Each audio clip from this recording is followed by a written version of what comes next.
Welcome to Revenue Rehab, your one-stop destination for collective solutions to the biggest challenges faced by marketing leaders today. Now head on over to the couch, make yourself comfortable, and get ready to change the way you approach revenue. Leading your recovery is modern marketer, author, speaker, and chief operating officer at Tegrita, Brandi Starr.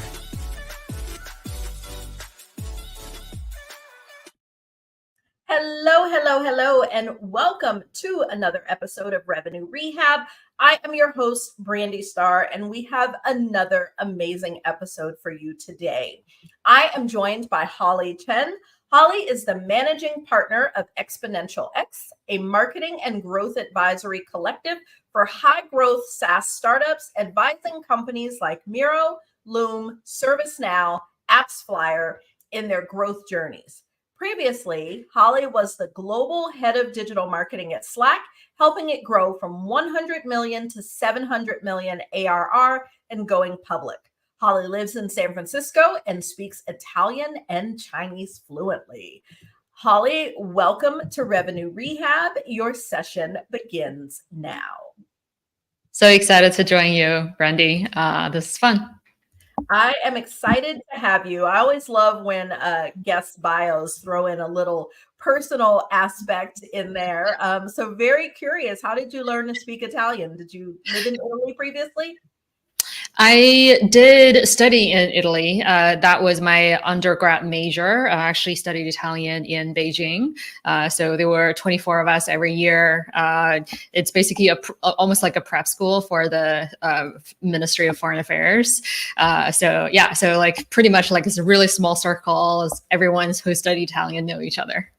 Oh, very, very cool. I love that. I always love to learn a little bit about my guests. And so before we jump into our actual topic, I'd like to break the ice with a little woo-saw moments that I call buzzword banishment. So tell me, what industry buzzword would you like to get rid of forever?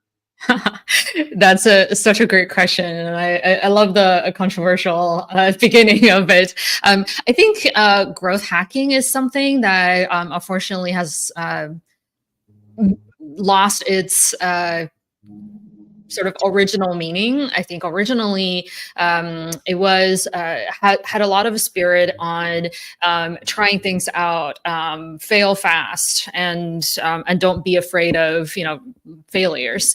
I think right now a lot of people think about hacking as a random act of just throw things on the wall and don't really take a systematic approach into growth marketing and growth strategies. Some people even look for a silver bullet and says, oh, just give me some growth hacks and then I'm going to grow my product or company. So I think, yes, growth hacking as a term has gotten misinterpreted a little bit. And I think I would encourage people to take a more systematic approach to plan out on your growth and be open to changes. Yeah, I am with you there. I think growth hacking has been banished a number of times here on the Really? Because it is one of those words. It is people looking for that, magic bullet that's just gonna, it's like that easy button that Staples used to have in their commercials. Like there's not any one thing that we just slap that button and magically here is growth. So I can promise, at least for our discussion, we will put growth hacking in the box and throw it away. So now that we've gotten that off our chest, tell me, what brings you to Revenue Rehab today? Yeah, great. I just finished a 6 months interim CMO role at a SaaS company, and they were primarily self-funded, actually. Like they raised some funding, but not necessarily a huge amount.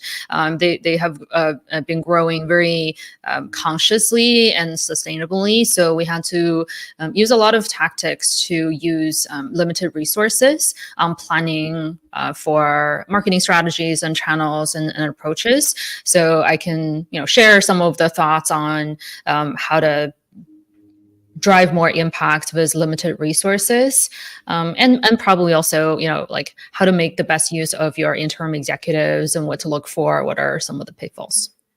Awesome. I love it. This is such a great topic because despite how many resources you have, I do think we all are limited in some capacity. And I feel like, budget and headcount seems to be getting smaller. And so before we dive into our topic, I believe in setting intentions. It gives us focus, it gives us purpose, and most important, it gives our audience an understanding of what they should expect from our discussion today. And so what's your best hope for our talks? What would you like people to take away from the conversation? Mm-hmm. Yeah, so marketing is changing so fast, and there are many new tools out there, and sometimes we feel overwhelmed around all the different companies getting funding or different tools out there and don't know what to use. So if I were to give one takeaway, it would be get hands-on in trying out the AI tools, regardless whether they are perfect or not. Just try it out. Take a course on prompt engineering, on like how to use some of these tools, and actually like use it in the in the actual like outbounding for your marketing services, or writing your personal blog, or like so I would say like so often we stay on the strategy level and don't really get our hands dirty anymore for senior executives. So I encourage senior marketers also get hands on and get a first feel on all the tools out there. And I agree completely. Like, it is really important to, especially when things are changing so fast and the technology is evolving, I do think it is important that you get your hands dirty, figure it out, because the technology impacts the strategy. It's like what you have at your fingertips allows you to determine what ways you can deploy it. And if you don't really understand how it works, what it can do, then you're limited in your thinking there. So I agree with you completely. We got an action item right out of the gates, which is lovely. And so my first question really is a broad one. So I know you just wrapped up this interim role, and in your role at Exponential X, I know you see what's happening at a lot of different companies. So tell me, what are you seeing that's working? Like, what are some of the channels and tactics that, in our current market are really effective? Yeah, that's a great question. So I think a lot of the traditional channels are transforming by itself, and they shouldn't be seen as their old role anymore. So for example, for SEO, right, it's a foundational channel that every company should do, but AI is really changing how SEOs are done. For example, the new trend in video in SEO, right? So instead of just using AI to write a generic article, or instead of just writing text-based articles, I've seen people more and more use video as a multimedia, multimodal format to optimize for their SEO.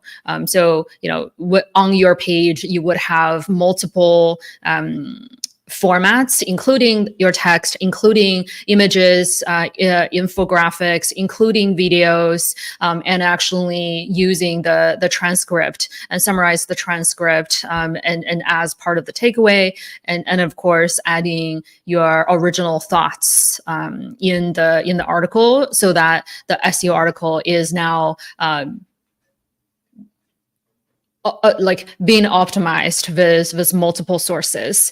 So, even an old trick like SEO is changing so fast. And Google is testing, for example, indexing transcripts within TikTok videos. And they're testing in some countries in Europe. And I'm not going to be, I'm not surprised if, they're going to launch it globally pretty soon. So, even like old taxes like that is changing fast, and so marketers needs to stay really on top of it. And some of the new ones, not new anymore because like everyone is now doing it. Founders LinkedIn, Founders X, and Product Hunt, and even working with influencers, and all of those are not necessarily new, but they are taking on new formats, and there are always new tactics you can use. So for example, LinkedIn, like they sometimes even hide your comment with the link nowadays. So like, every few months you get new ways that you can make the channel work, and it is always changing. So I would say as marketers, instead of say, well, this channel doesn't work, or LinkedIn is so expensive, or influencers, I don't have resources to do it, I would encourage marketers to actually think through how can we use the current resources, and even though it's limited, what kind of impact we can make with these limited resources. Yeah, and I think you hit on a really great point in that currently it's less about what new channels exist or what new things we can do, and more so how do we do better and different with the channels that already exist. Like everything is, all the current channels still play a role. They're just evolving in what's effective and how we're using them. Yeah. It's so easy to want to find the next shiny object, the next new channel that no one hear about. Yeah, there are some of them, but I think the success or the failure of the tactic really depends on how you make it work, instead of always trying to find a new channel. And are there any channels or tactics that you're seeing that you're like, those really don't work anymore at all?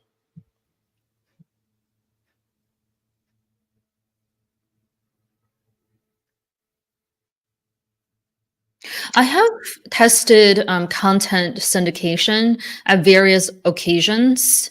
They always had a mixed result. Sometimes people don't even remember that they've downloaded a white paper from us when our salespeople reach out to them.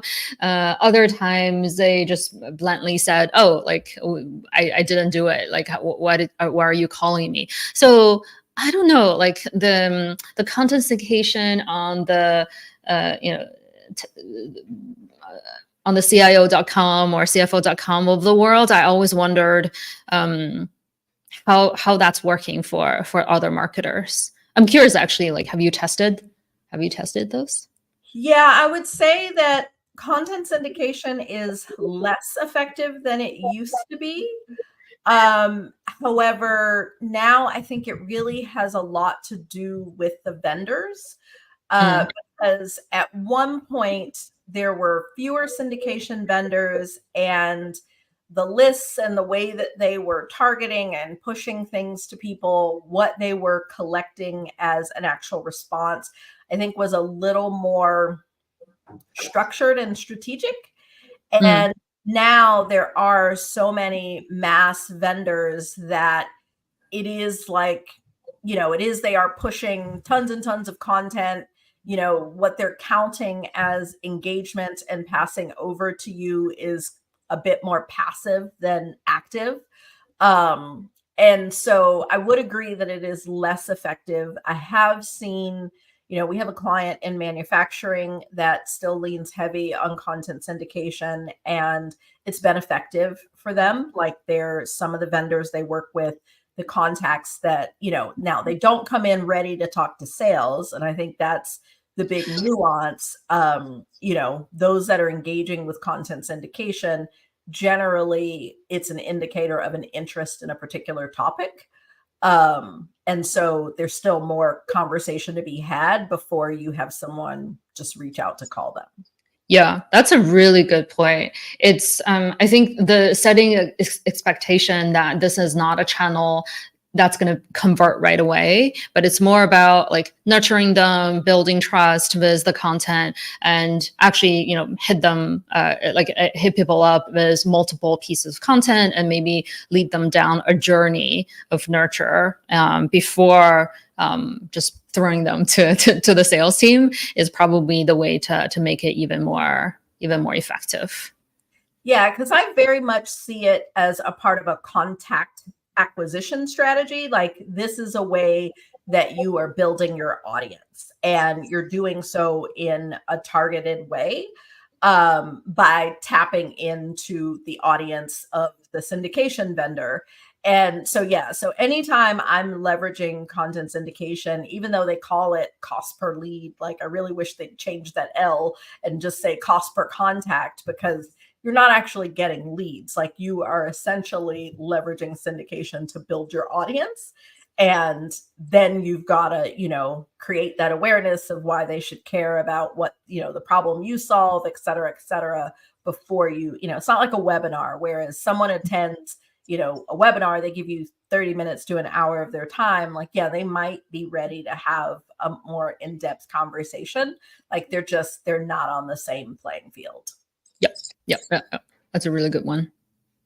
And so thinking about, I think where in having some conversations with other CMOs and marketing leaders, sometimes what I find is the struggle when resources get limited is figuring out, we know we would like to do all of the buckets, but we don't have enough resource to do all of the things. So it's like really prioritizing and being able to identify what's going to be the most effective. And I know there's no like universal formula of, these tactics work. It's going to be business by business. But as you're working with companies and having to, go through that prioritization exercise, I'd love to just hear some of your thoughts around what are you thinking about when you're trying to figure out where to deploy, whether it's your budget, your team, et cetera, when things are limited? Yeah, that's such a great question. It's on top of every CMO's mind, because like this year or even last year is all about doing more with less. So I hear this so often from every company I work with. I think what's really important is to be clear on what stage you're at. Actually, what revenue stage dictates a lot on what kind of channels that you want to focus on. For example, if you are like less than 1 million ARR company versus a 1 to 5 million versus 5 to 20 million versus 20 million plus ARR, like the type of channel I would recommend is actually quite different. For less than 1 million ARR, I would really recommend companies to focus on organic channels. So, like we just talked about, founders LinkedIn, thought leadership and videos and partner webinars, SEO content, working with micro influencers, where you don't spend a huge amount of money, but the micro ones that still have a lot of impact, leveraging your existing network of media relations and a launch press and founder-led sales. And those under 1 million ARR, you don't have a lot of resources from both people and money perspective. So these organic channels would actually create a lot of impact. Then for 1 to 5 million ARR, I would say this is when you started to see some traction from PMFs. Then you can start with some of the more like paid performance in a smaller scale. So let's say for Google search ads, maybe you can do up to $5,000 a month to try out various different campaigns now. If you have even more budget or raised like a significant round, you can say, okay, maybe YouTube ads is something that we want to test out to generate some demand to increase our brand awareness. I think YouTube is really underrated oftentimes because people don't click on YouTube ads. But in various incrementality studies and brand lift studies I've seen, and YouTube has been very effective in driving both awareness and remarketing. But I think oftentimes people don't spend enough budget to actually observe an impact on some of these channels. For YouTube, I would recommend, let's say, $30K per month, to see a observable impact versus, I've seen people just say, oh, 5,000 a month on YouTube. You're not going to see really a big change. And plus, making sure you're tracking your organic search lift, your brand search lift, and like organic search ads and brand search volume to really holistically evaluate the impact of YouTube.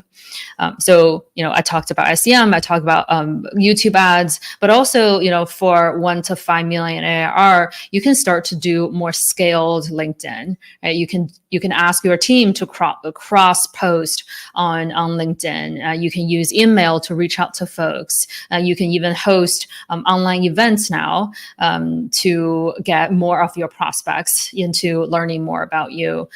For SEO, even though for less than 1 million ARR, you want to do more of the, 1 article per week type of SEO content. And now at 1+ million, and you can do more scaled SEO. You can spend on backlink building. You can scale your content into, maybe 2 times a week, or maybe building some of the free tools page.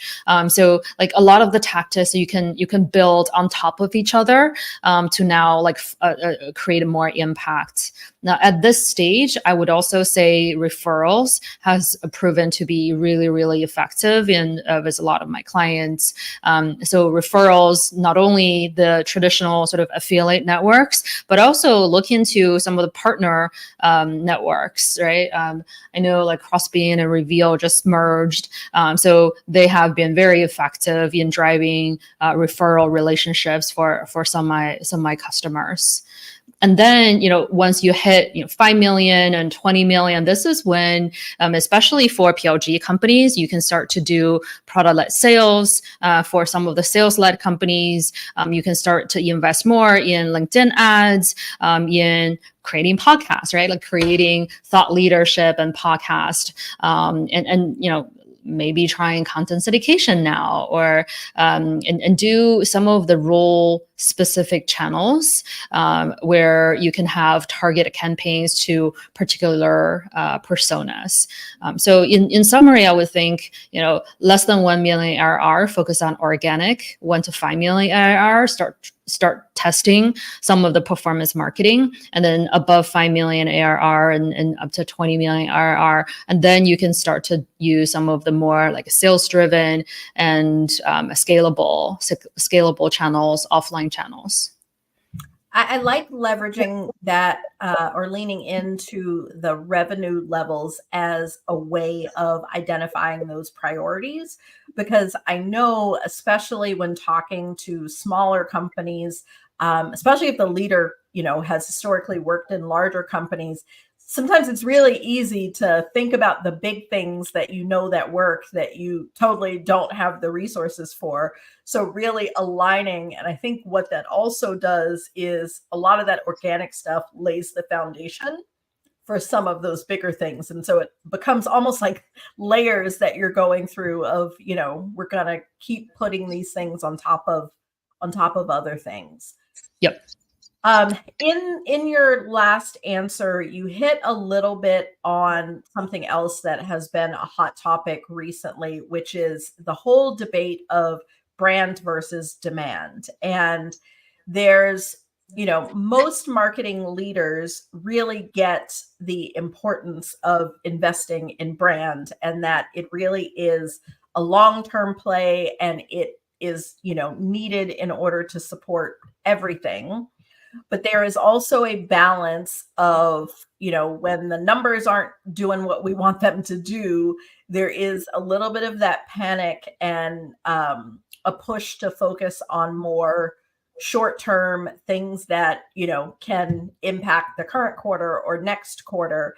And so, just love to hear some of your thoughts in how you're advising people to, one, where that split becomes, and two, how you're communicating, upward or, to the board, to the CEO, et cetera, who, if they don't believe in that, the need to consistently invest in brand. Yeah, I can give you an example of how, as a growth marketer at heart, I'm now the biggest proponent of brand marketing. So one of my clients is a AI tool space, very competitive. It's very hard to stand out, and then they realized how important it is to actually using brand to differentiate themselves. So very early on, we actually worked with a really amazing brand agency to create the look and feel and the brand language, from the visual photography style, fonts, the color scheme, to all the way to, how do we want to talk about ourselves? How do we want to story tell? How do we want to communicate the value prop for the product?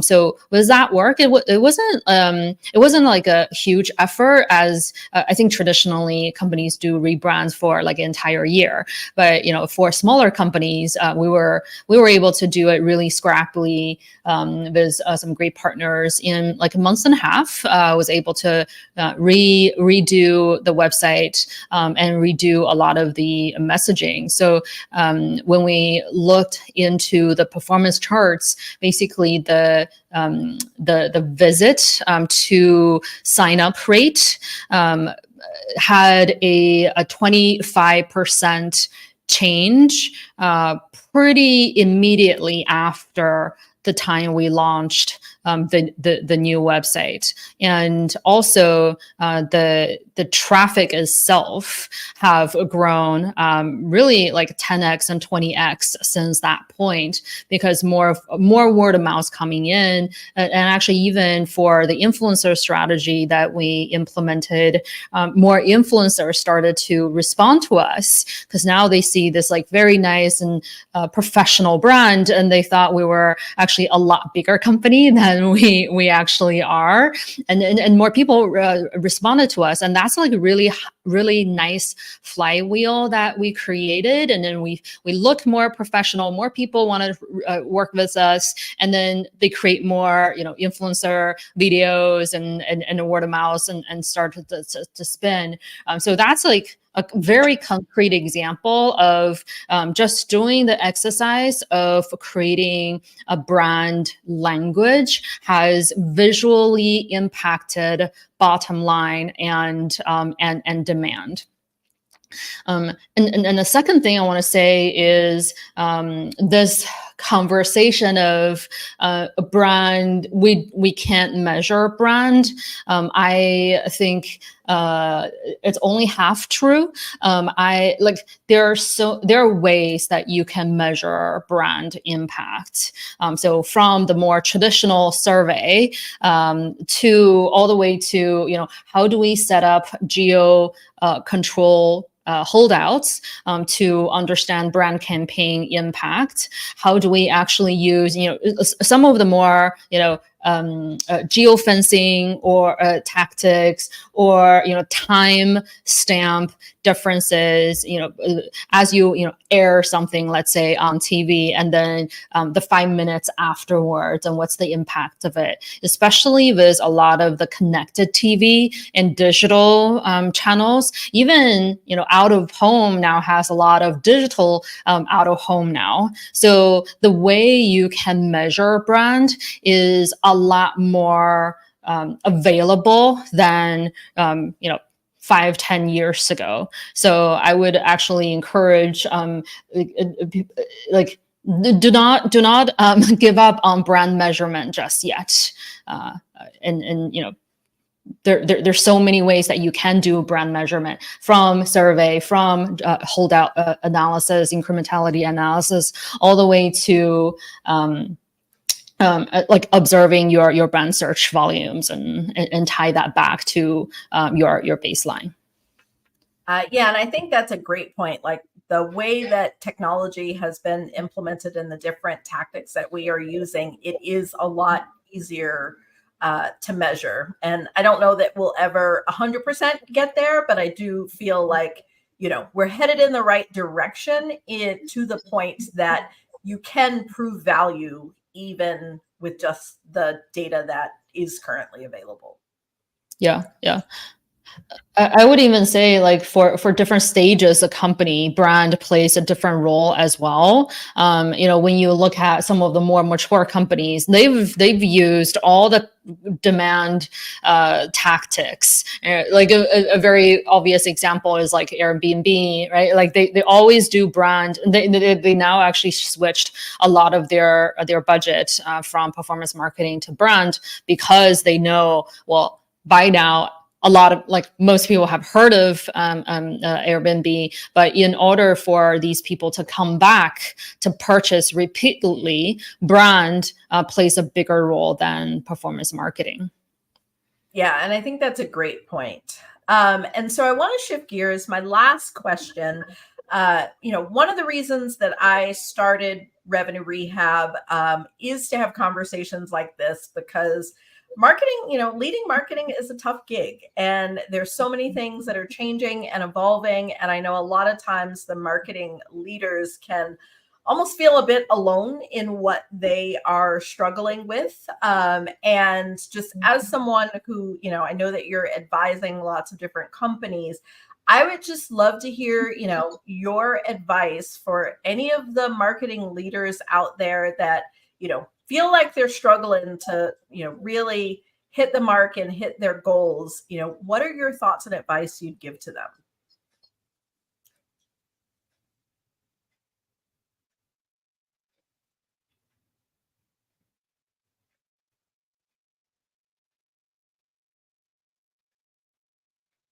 I have two thoughts. One thought is be really, really close with your sales leader. I think I learned so much from our sales leader, our CRO, and conversation with them is always get so many, like, great insights and great ideas. And for them, they were just sharing, like, their conversations with customers. And for a marketer who's, genuinely ask like questions with curiosity and like brainstorming. I had so many, like, just random creative ideas coming out from those conversations. So I would say, like, stay really close with the CRO, and also just, like, be really frank about expectation setting. I think a lot of times, like, sales and marketing gets into this, oh, you're not generating enough leads. Oh, you're not closing the deals. But in reality, it's like, okay, how do we actually make sure the handoff is really tight? How do we make sure, like, what you're hearing from the unqualified people, and we can proactively address in marketing messaging? Or, like, what we're hearing from CS team around, like, the product improvements, and how do we actually, give that feedback to the product team and then address it in, a marketing campaign too. So I think, cross-functionally getting that insights. And two, I would say, like, think about what you want out of this job. I think, like, lots of times we tie our identity into a job very closely, and then when macroeconomic environment is not working and we think this is our personal failure, I always take a like, what can I learn from the situation, even if like the company is not doing well, or like your traditional tax is not working, or like maybe there's a messy I don't know, like sales team. Like I'm just but all of those situations are great learning opportunities. It's like, oh, now I know how to create order from chaos, or like now I can learn how to use unconventional marketing channels to reach out to people. And now I can learn how to, influence the boardroom conversation so that the investors are not, like on top of us. So like, I think just like, what can I learn? What can I get out of this experience that you never know when it's gonna pay out in your next role? Yeah, and I think that's a great point as well, because if I look at my own career, it's like every role has built on the next, and there's been some skill or some experience or some connection that has happened in that role that it's like, oh, I really needed that to prepare me for, this. And so that is, it's funny. And this is why I love asking open-ended questions, because I hadn't even thought about it from the perspective of, just the individual, but that is such great advice. And so talking about our challenges is just the first step, and nothing changes if nothing changes. And so in traditional therapy, the therapist gives the client some homework, but here at Revenue Rehab, we like to flip that on its head and ask you to give us some homework. So this is where you give us your one thing. For those that are listening, if what you have said has resonated with them, where should they start? What's that first action item? This may not be new, but like with all these new AI tools, I really recommend marketers to try them out. So recently I've been trying out those like outbound sales AI tools, because now like running Exponential X collective, we're like we've always been inbound, but we're like, oh, like maybe we should try out like how outbound works. So I'm like literally signing up the Clay, the Instantly, all the sales outbounding tools and trying them all out. Like I think being hands-on, trying out new tools is the best way to learn. I love that as an action item. When it comes to new technology, I'm always like a kid in a toy store. Like I want to try all of the things. So I think that is a great action item. And so Holly, I have enjoyed our discussion, but that's our time for today.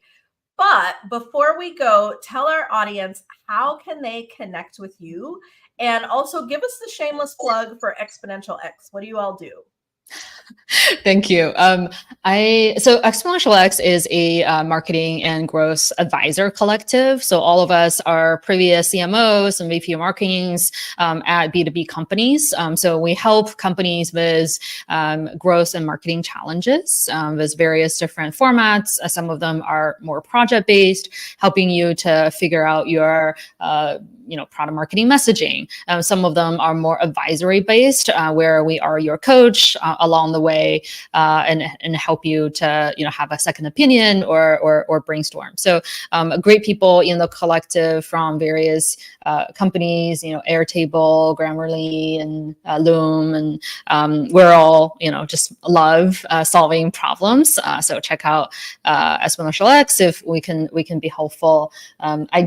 We just launched our YouTube channel. So again, practice what we preach. I strongly believe in video and content. So we just launched a like Exponential X collective YouTube channel. So you can look for it. Awesome. Well, yeah, I will definitely have to check that out, and we will make sure to link to Exponential X. So wherever you are listening or watching this podcast, check the show notes so that you can connect with Holly and continue to learn from the Exponential X team. Well, again, Holly, thanks so much for joining me. Thank you so much for having me. And thanks for everyone for joining us. I hope you have enjoyed my discussion with Holly. I can't believe we're at the end. Until next time, bye-bye. You've been listening to Revenue Rehab with your host, Brandi Starr. Your session is now over, but the learning has just begun. Join our mailing list and catch up on all our shows at revenuerehab.live. We're also on Twitter and Instagram at Revenue Rehab. This concludes this week's session. We'll see you next week.